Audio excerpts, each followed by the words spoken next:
Ils se moquaient des épouses apaches des éleveurs, puis se figèrent quand elles parlèrent un anglais parfait. Sterling Maddox entra dans Millbrook avec 3 femmes qui ne prononcèrent pas un mot. Ni pour lui, ni entre elles, ni pour qui que ce soit. Les habitants de la ville se rassemblèrent, chuchotant, montrant du doigt, se faisant leurs idées sur les femmes apaches silencieuses qui suivaient son cheval. Mais quelque chose clochait dans ce tableau. Les femmes portaient des vêtements traditionnels apaches. Oui, mais leur posture était différente. Trop droite, trop assurée, et leurs yeux recelaient des secrets qui défiaient toute logique. Le plus étrange, chaque matin depuis 3 jours, on avait vu Sterling écrire dans un journal en cuir. Mais il ne savait pas écrire. Tout le monde savait que des éleveurs comme lui connaissaient à peine leurs lettres. Alors qui lui apprenait? Et pourquoi les femmes l'observaient-elles avec une telle attention lorsqu'il écrivait, comme si elles corrigeaient chacun de ses traits de plume? La ville avait une règle. Les femmes apaches ne parlaient pas anglais. Elles grognaient. Elles faisaient des gestes. Elles restaient muettes. Cela avait toujours été ainsi. Mais quand la foule se pressa plus près, quand les insultes se firent plus fortes, quand quelqu'un alla trop loin, cette règle vola en éclats. Car ce qui arriva ensuite changea à jamais tout ce que la ville croyait savoir sur l'intelligence, l'éducation et sur qui enseignait à qui. Sterling mit pied à terre devant le tribunal, la poussière tourbillonnant autour de ses bottes. Les 3 femmes glissèrent de leurs chevaux avec grâce, se mouvant avec une précision qui semblait presque répétée. Le maire Crawford se fraya un chemin à travers la foule, le visage tordu de dégoût. « Maddox, qu'est-ce que vous faites bon sang en les amenant ici ?» Crawford cracha du jus de tabac près des pieds de Sterling. « C'est une ville civilisée. » La mâchoire de Sterling se crispa. « Je viens enregistrer mes mariages. Comme tout homme a le droit de le faire. » La foule éclata de rire. Les femmes serrèrent leurs enfants contre elles. Les hommes secouèrent la tête avec une pitié feinte, mais les 3 femmes apaches restaient parfaitement immobiles, leurs yeux sombres balayant les visages hostiles avec un calme troublant. Elles semblaient mémoriser chaque rictus, chaque mot cruel. Mariage. La voix de Crawford se brisa dans un éclat amusé. Garçon, tu ne peux pas épouser des sauvages. Elles ne comprennent même pas ce que mariage veut dire. L'une des femmes, la plus grande, dont la robe était ornée de perles finement travaillées, inclina légèrement la tête. Juste une fraction de mouvement, mais Sterling le remarqua. Alors, comprenait-elle? Ses doigts tapotèrent une fois contre son flanc. Un rythme subtil qui voulait dire quelque chose. J'ai des papiers, dit Sterling en plongeant la main dans la poche de son gilet. Des documents légaux rédigés comme il faut. Ceci? Crawford arracha les papiers, plissant les yeux sur l'écriture soignée. Qui a écrit cela pour vous, Maddox? Cette écriture est trop fine pour un éleveur. Les yeux de Sterling se tournèrent vers les femmes. Les lèvres de la plus grande frémirent, à peine visibles, mais présentes. La seconde femme, plus petite, dont les cheveux noirs portaient des fils d'argent, observait la foule avec l'attention concentrée de quelqu'un qui comprenait chaque insulte qu'on leur lançait. Mais elle restait muette. Peut-être a-t-il payé quelqu'un dans la ville voisine, suggéra Madame Holloway, l'épouse du banquier. Même si je ne vois pas pourquoi quelqu'un gâcherait du bon papier pour ses sottises.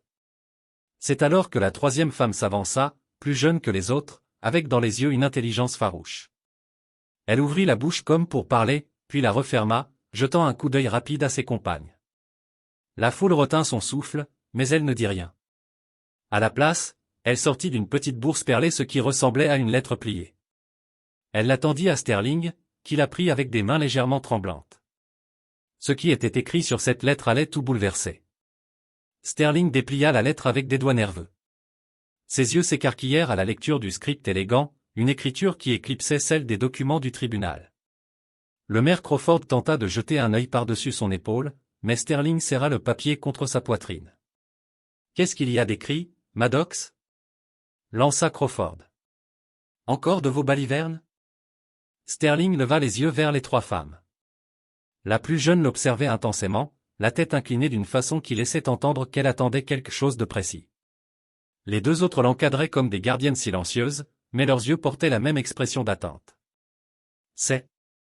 La voix de Sterling s'étrangla. Ce sont des instructions pour la cérémonie.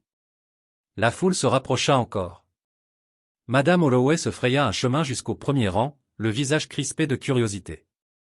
Des instructions? Quel genre d'instructions ces créatures pourraient-elles bien vous donner?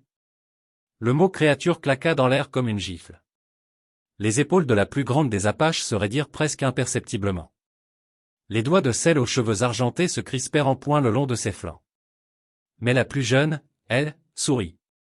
Un sourire froid, un sourire de connivence qui glaça Sterling jusqu'aux os. Elles veulent que la cérémonie se déroule à l'intérieur, dit Sterling en lisant la lettre. À l'autel, avec des témoins. À l'intérieur de l'église, le révérend Michael fendit la foule, le visage empourpré d'indignation. Hors de question. Nous n'autorisons pas les païens dans la maison du Seigneur. C'est alors que quelque chose changea dans l'attitude des femmes. La plus jeune s'avança, ses yeux sombres fixés sur le révérend avec une intensité coupante comme une lame. Elle ouvrit de nouveau la bouche, et cette fois tout le monde retint son souffle, attendant, mais au lieu de parler, elle plongea la main dans sa bourse et en sortit 3 petits livres reliés de cuir, des volumes usés par le temps qu'elle tendit pour que tous puissent les voir. Les titres étaient en anglais, mais de cette distance, nul ne pouvait les lire clairement. Qu'est-ce que c'est que ça? Plissa Crawford en scrutant les livres. La femme aux cheveux argentés prit l'un des volumes et l'ouvrit à une page marquée. Elle le montra à Sterling, pointant un passage précis de son doigt.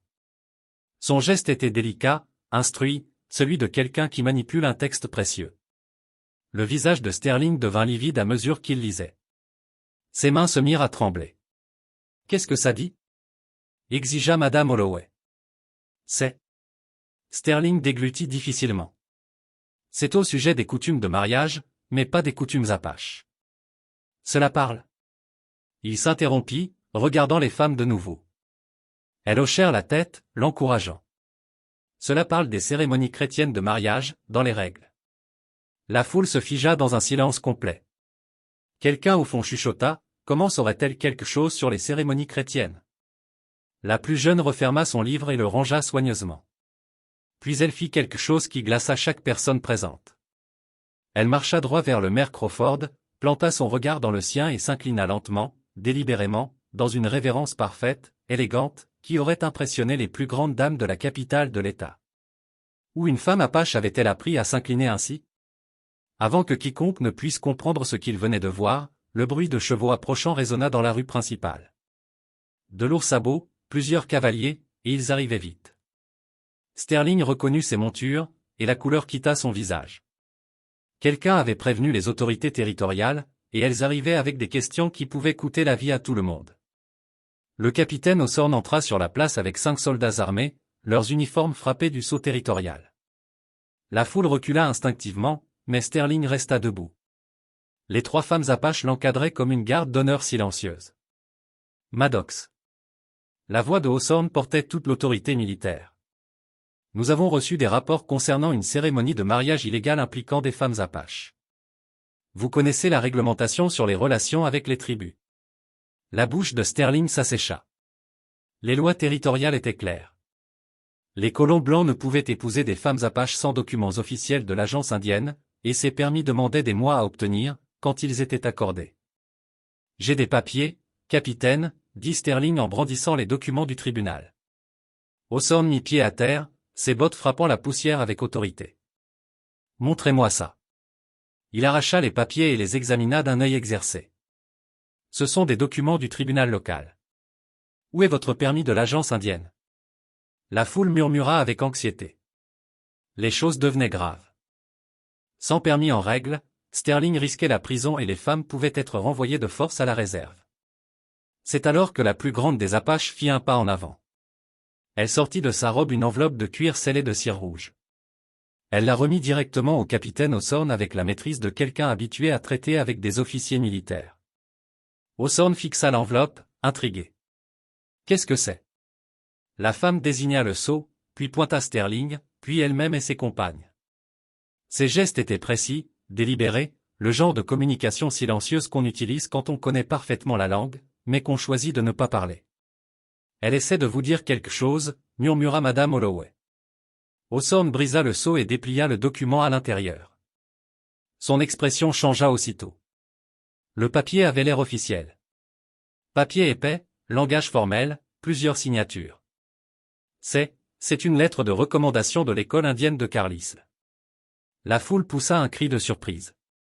Tout le monde avait entendu parler de Carlisle, l'internat gouvernemental où l'on envoyait les enfants apaches pour les civiliser. Mais celles-ci étaient des femmes adultes. Que avait-elle à voir avec Carlisle? La femme aux cheveux argentés s'avança et montra à Hawthorne l'un des livres reliés en cuir qu'elle portait. Elle l'ouvrit à une page précise et indiqua ce qui semblait être une inscription soigneusement écrite. Propriété de l'école industrielle indienne de Carlisle. Hawthorne lut à haute voix. Élève numéro 247, il leva les yeux vers la femme avec un nouvel intérêt. Vous avez fréquenté Carlisle? Elle hocha la tête une fois, puis désigna ses compagnes. Elles avaient toutes été élèves là-bas. La foule se figea dans le silence. À Carlisle, les étudiants apprenaient l'anglais, l'arithmétique et le comportement chrétien approprié. Ils étudiaient la littérature, la musique et l'étiquette. Si ces femmes avaient été diplômées de Carlisle, elles avaient reçu la même éducation que n'importe quelle femme blanche du territoire. Mais ça n'a pas de sens, protesta Crawford. Les élèves de Carlisle ne retournent pas à la réserve. Ils restent en société civilisée, travaillent comme enseignants ou domestiques. La plus jeune femme rouvrit son livre et montra à Hawthorne une autre page. Celle-ci contenait ce qui ressemblait à un certificat de fin d'études daté de 3 ans plus tôt. Enseignante diplômée, lut Hawthorne lentement. Certifiée pour instruire en anglais, en mathématiques et en sciences domestiques. Les mains de Sterling tremblaient tandis que tout s'assemblait. Ce n'étaient pas de simples femmes apaches. C'étaient des enseignantes instruites. Et si elles étaient enseignantes certifiées par le système scolaire gouvernemental, leur mariage avec un colon blanc n'était pas seulement légal. Il pouvait même être encouragé dans le cadre de la mission de civilisation. Mais pourquoi n'avait-elle pas parlé? Pourquoi cette mise en scène élaborée de silence? La réponse arriva quand un nouveau cavalier apparut au bout de la rue. Un homme en costume noir chevauchait à vive allure, son cheval couvert de sueur. À mesure qu'il approchait, Sterling vit l'insigne épinglé à son revers. L'agent indien Morrison était arrivé, et l'expression de son visage indiquait que quelqu'un lui avait raconté une toute autre histoire sur ce qui se passait à Millbrook. Quelqu'un avait menti. Mais qui? Le cheval de l'agent Morrison s'arrêta net, soulevant des nuages de poussière autour de la foule tendue. Son visage était rouge de fureur et d'épuisement à force de chevaucher. Capitaine Hawthorne, aboya-t-il en descendant vivement. J'ai reçu un télégramme urgent concernant des femmes apaches volées et retenues contre leur gré par un colon nommé Maddox. La foule échangea des regards confus. Volées? Le visage de Sterling pâlit. Ce n'est pas vrai. Elles sont venues de leur plein gré. Nous nous sommes mariés comme il se doit.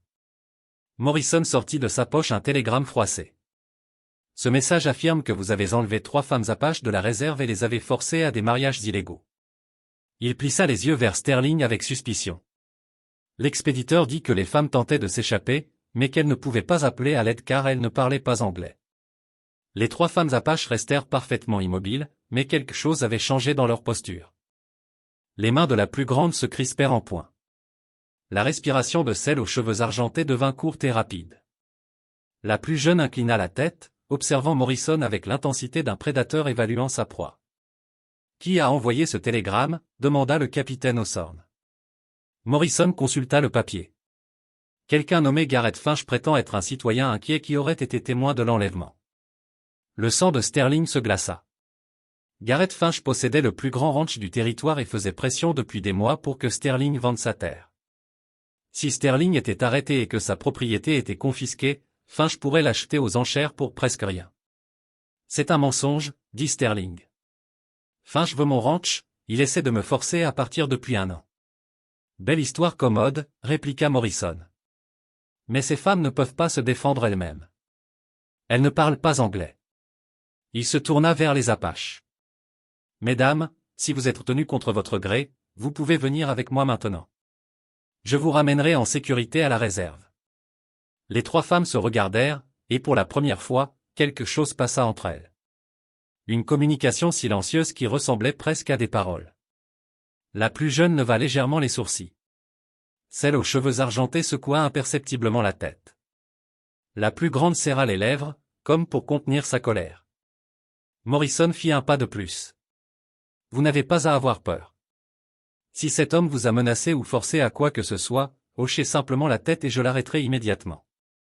La plus jeune femme s'avança. Elle fixa Morrison droit dans les yeux. Puis, Lentement, délibérément, elle secoua la tête. Non. Elle refuse de l'aide, dit Morrison, surpris. Mais cela n'a pas de sens. Si elle ne parle pas anglais, comment comprennent-elles ce qui se passe? Madame Holloway prit la parole. Agent Morrison. Nous venons de découvrir que ces femmes sont diplômées de Carlisle. Ce sont des enseignantes certifiées. L'expression de Morrison changea. Des diplômés de Carlisle compliquaient tout. Elles n'étaient pas des apaches de réserve ordinaires. Elles étaient formées par le gouvernement, officiellement instruites et légalement en droit de prendre leurs propres décisions concernant le mariage et le travail. Si elles sont diplômées de Carlisle, alors elles peuvent parler pour elles-mêmes, dit Morrison. Mesdames, j'ai besoin que vous me disiez clairement. Cet homme vous a-t-il forcé à vous marier ou êtes-vous venu de votre plein gré? La foule retint son souffle d'un seul mouvement. C'était le moment que tout le monde attendait. Le moment où la vérité allait enfin éclater.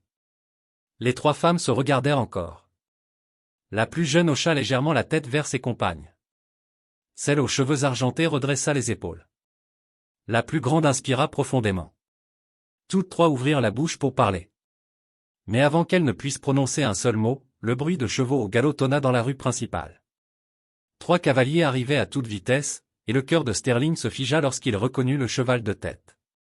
Garrett Finch venait d'arriver avec deux hommes de main, et les revolvers à leurs hanches n'étaient pas là pour décorer. Garrett Finch arrêta son cheval d'un coup sec, ces deux hommes l'encadrant comme des loups. Son sourire était froid, calculé, tandis qu'il observait la scène. Sterling entouré de soldats, de femmes apaches et d'une ville entière assistant au drame. Eh bien, lança Finch d'un ton traînant en ajustant son chapeau. On dirait que mon télégramme est arrivé aux bonnes personnes, après tout. L'agent Morrison s'avança. Monsieur Finch, je présume. C'est vous qui avez signalé l'enlèvement. Exactement. Finch mit pied à terre lentement, la main jamais très loin de son arme. Je ne pouvais pas rester là à regarder de pauvres femmes apaches innocentes retenues prisonnières par un homme désespéré. Le visage de Sterling s'empourpra de colère. Sale menteur. Tout ça, c'est pour mon ranch, et tu le sais. Ton ranch? Finch éclata de rire. Maddox, tu vas être arrêté pour enlèvement. Quand ça arrivera, ta terre passera aux enchères territoriales. Je veille seulement aux intérêts de la communauté. Le capitaine Hawthorne fronça les sourcils, déconcerté. Mais ces femmes sont diplômées de Carlisle. Elles sont instruites, libres de faire leur propre choix. Le sont-elles vraiment? Les yeux de Finch brillèrent d'un éclat dangereux. Les avez-vous réellement entendues parler anglais, ou vous contentez-vous de croire tout ce qu'on vous dit? Le défi resta suspendu dans l'air comme un nœud coulant. Tous les regards se tournèrent vers les trois femmes apaches, qui demeuraient parfaitement immobiles au centre du cercle grandissant de spectateurs. Le moment que tous attendaient était enfin arrivé. L'agent Morrison s'éclaircit la gorge. Mesdames, je vous demande de parler clairement en anglais. Dites-nous si vous êtes venus de votre plein gré ou si l'on vous a forcé. Le silence s'étira si longtemps que les gens commencèrent à bouger, mal à l'aise. Le sourire de Finch s'élargit. Son plan fonctionnait à merveille. Alors la plus grande des apaches fit un pas en avant. Elle fixa Finch, puis Morrison, avant de balayer du regard toute la foule des habitants qui l'avaient raillé et méprisé toute la journée. Lorsqu'elle parla, sa voix fut claire, précise, avec l'accent raffiné de quelqu'un instruit dans les meilleures institutions. Messieurs, je crois qu'il y a eu un sérieux malentendu. La foule entière se figea. Les mâchoires tombèrent. Des femmes poussèrent des exclamations. Les enfants cessèrent de s'agiter. Même les chevaux semblèrent sentir qu'un événement considérable venait de se produire. Son anglais n'était pas seulement parfait. Il était éloquent, cultivé et plus raffiné que celui de la plupart des habitants de la ville. Elle continua, sa voix portant sans effort dans le silence stupéfait. Je me nomme Ayanna Crowfeder, diplômée de l'école industrielle de Carlisle, promotion de 1878. Je détiens une certification en littérature anglaise, en mathématiques et en pédagogie. La femme aux cheveux argentés s'avança à son tour.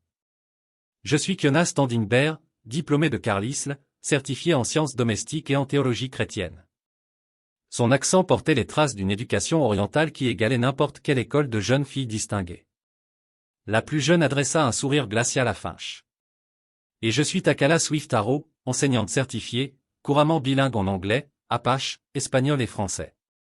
Elle marqua une pause. Je suis également tout à fait compétente en matière de documents légaux et de droit territorial. La foule resta figée, abasourdie. Ce n'étaient pas les femmes sauvages qu'ils avaient raillées toute la journée. C'étaient des professionnelles instruites qui parlaient un meilleur anglais que la moitié des habitants de Millbrook. Mais Finch n'avait pas dit son dernier mot. Son visage se tordit de rage alors que son plan minutieux s'effondrait. Peu importe, grogna-t-il, sa main glissant vers son arme. Les femmes apaches ne peuvent toujours pas légalement épouser des hommes blancs sans permis en règle, et ces permis n'existent pas à la souris. En réalité, monsieur Finch, ils existent. Voulez-vous les voir? Takala plongea la main dans sa bourse perlée et en sortit une épaisse enveloppe scellée de cachets officiels. Elle la remit à l'agent Morrison avec l'assurance de quelqu'un qui savait exactement ce qu'elle contenait. Morrison brisa le sceau et déplia les documents. Ses yeux s'écarquillèrent en lisant. Ce sont des permis de mariage délivrés par le Bureau des Affaires indiennes de Washington, signés par le gouverneur territorial et par le commissaire indien lui-même. La foule se pressa, encore sous le choc, titubant presque. Madame Holloway serra le bras de son mari, le visage blême de honte. La bouche du maire Crawford resta ouverte comme celle d'un poisson hors de l'eau. C'est impossible, gronda Finch. Ces permis prennent des mois à obtenir.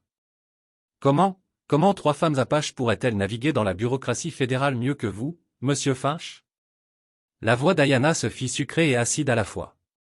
Peut-être parce que nous avons été éduqués précisément pour comprendre les systèmes juridiques qui régissent nos vies. Kiona s'avança, ouvrant l'un de ses livres reliés à une page marquée. Nous correspondons avec le Bureau des Affaires indiennes depuis 6 mois, préparant toute la documentation nécessaire pour un mariage légal avec monsieur Maddox. 6 mois? Sterling fixait ses épouses avec stupeur. Mais nous ne nous connaissons que depuis 4 mois. Takala sourit à son mari. Nous savions déjà votre conflit foncier avec monsieur Finch avant même de vous rencontrer, Sterling. Nous avons étudié ses tactiques, ses acquisitions passées et son habitude de chasser les petits éleveurs. The Square erupted in whisper à Takala and the folded complaint to agent Morrison. The seal on the paper was unmistakably official, the sort of thing that carried weight in courtroom and territorial office alike. Morrison has broke knitted I skimmed the text, his expression darkening with each line. When he looked up, his eyes were sharp as steel. Monsieur Finch, Morrison said slowly, this isn't just accusation. This is evidence. Land record, affidavit, even maps. If half of this is true, you'll be facing charge that make this marriage dispute look like a Sunday picnic. Finch's jaw tightened. Sweat glistened on his temple. Those are lies. Fabrication. You think he'd let some apache scribble ruin? Takala didn't flash. Hurton remained ici, deliberate. Note à scribble, monsieur Finch. Documentation. I believe that is the language you prefer, isn't it? Paper trail. Stamped signature. Legal claim. The very tools you used to rob other. We've simply turned them against you. The murmur in the crowd grew louder, shifting now from do to outrage. Farmers and townsfolk exchanged an easy glance, remembering all rumor, strange fear, a lucky family who lost their land just as Finch expanded his empire. Mayor Crawford finally found his voice, to get wavered. Garrett, is it true? Did you? Shut your mouth, Crawford. Finch barked, his desperation finally cracking the veneer of control. You've all benefited from what I've built here. You think your town would even exist if not for me? Ayana stepped forward, her posture regal, her words slicing clean through Finch's bluster. No, monsieur Finch. This town exists because hardworking men and women carved homes out of dust and rock. Not because you stole and burned your way into fortune. Your empire is nothing but ash, and today it finally burns out. The soldier kept their rifle leveled, but Finch's defiance drained out of him like water from a cracked bucket. Ashies and twitched uselessly near his side, no longer daring to reach for the revolver that hung heavy at his belt. Ashies gunmen, seeing the tide had fully turned, slowly raised their hands surrounded. Agent Morrison nodded to Hawthorne. Take them. All three. DLL stand trial in the capital. Hawthorne gave the order, and the soldier moved with crisp efficiency, disarming Finch and his men, badding terrorist with leather strap. The crowd parted to let them through, but not without spitting curse and muttered prayer. For the first time that day, Sterling allowed himself to breathe. He turned to his wife, no, his partner, and saw the fire still burning in their eyes. They had dismantled Finch not with guns, but with word, with preparation, with the very laws meant to chain them. Kiona spoke softly, took the edge of triumph lasted her tone. It seems, Sterling, that your enemy underestimated us. Sterling looked, a nervous, shaky sound, but full of relief. Seemed they did. And took the dust of Finch's downfall still in the air, everyone in Millbrook understood they had witnessed something far greater than a mere land dispute. 3 Apache women had just rewritten the balance of power in their small frontier town and perhaps, if they resolved, far beyond it. La main armée de Finch commença à trembler. Toute son entreprise criminelle se défaisait devant la ville entière. Vous ne pouvez rien prouver. Kiona ouvrit son livre de cuir à une page marquée, remplie de notes soigneuses. En réalité, si. Nous avons documenté chaque transaction suspecte, chaque accident opportun ayant précédé vos acquisitions foncières et chaque revendication illégale que vous avez déposée sur des droits miniers fédéraux. La foule murmura, mal à l'aise. Si ce que disaient les femmes était vrai, Finch avait volé tout le monde, y compris le gouvernement. Le maire Crawford retrouva sa voix. Garrett, est-ce vrai? Avez-vous déposé des revendications illégales? La contenance de Finch céda enfin. Vous ne comprenez pas ce qui est en jeu ici. Ce territoire est en pleine expansion. Il y a de l'argent à gagner, des terres à revendiquer. Je construisais quelque chose pour nous tous. Vous construisiez sur le vol et la fraude, déclara froidement le capitaine Hawthorne. Abaissez votre arme maintenant ou mes hommes le feront pour vous. Pendant un instant, Finch sembla prêt à se battre. Ses yeux passaient des soldats à la foule, puis aux 3 femmes apaches qui avaient détruit ses plans rien qu'avec leur intelligence et leur préparation. Puis ses épaules s'affaissèrent, vaincues. Le revolver tomba de ses doigts raides et heurta le sol avec un bruit sourd. Sergent Mills, mettez Monsieur Finch et ses associés sous arrestation, ordonna Hawthorne. Ils seront transportés à la capitale territoriale pour y être jugés. Alors que les soldats liaient les mains de Finch dans son dos, il regarda Sterling avec une haine pure. Vous pensez avoir gagné, Maddox? Vous pensez qu'épouser des femmes apaches vous rend respectable? Ce territoire ne vous acceptera jamais. Sterling redressa les épaules, flanqué de ses 3 épouses instruites. Peut-être pas, mais ces femmes sont 2 fois plus intelligentes que quiconque dans cette ville, moi compris.